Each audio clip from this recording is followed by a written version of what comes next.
ঢাকার চারপাশের নদীগুলোতে পানিতে মাছসহ জলজ প্রাণী বেঁচে থাকার মতো অক্সিজেন নেই বলে জানিয়েছেন বিশেষজ্ঞরা।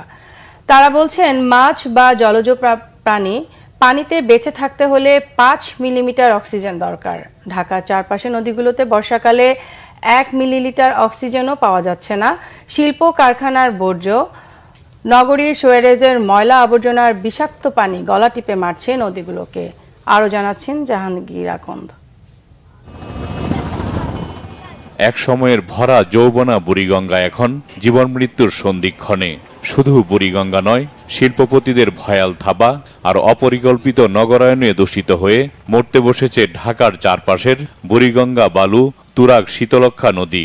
শিল্প বর্জ্য আর নগরীর ময়লা আবর্জনার পানি গিয়ে সরাসরি পড়ছে ঢাকার চারপাশের নদীগুলোতে। কালো কুচকুচে এই পানি এতটাই দূষিত আর নোংরা, নদী পাড়ে বসবাস করা মানুষ আর এই পানি ব্যবহার করতে পারছে না। ময়লা আবর্জনার দুর্গন্ধে নদী পাড়ে টেকা দেয়। ড্রেন নদীর সাথে যোগাযোগ লাইন করে দিয়েছে, এতে মাছ, মানুষ, আশেপাশে মানুষও থাকতে পারে না ময়লার গন্ধে। বর্ষার দিনে এটা নৌকা যাইতে পারতো না, পরে কাটালে ছাড়লে সদরঘাট দিয়ে পৌঁছাইতো। এত সুট ওই মেল ফ্যাক্টরির পানিগুলো নামে তো আরো বরবাদ।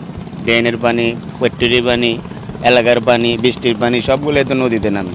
বিশেষজ্ঞরা বলছেন, ঢাকার চারপাশের নদীগুলোতে এখন আর মাছ সহ জলজ প্রাণী বেঁচে থাকার মতো অক্সিজেন নেই।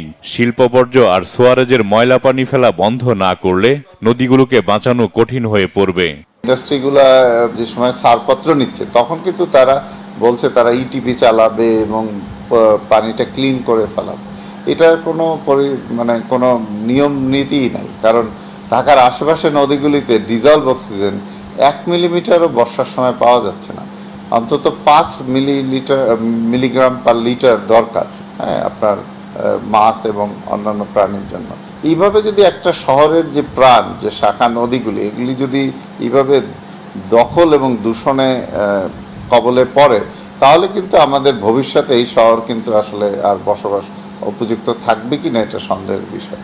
নদীগুলোর দূষণ রোধে এখনই সরকারকে কঠোর হওয়ার পরামর্শ বিশেষজ্ঞদের।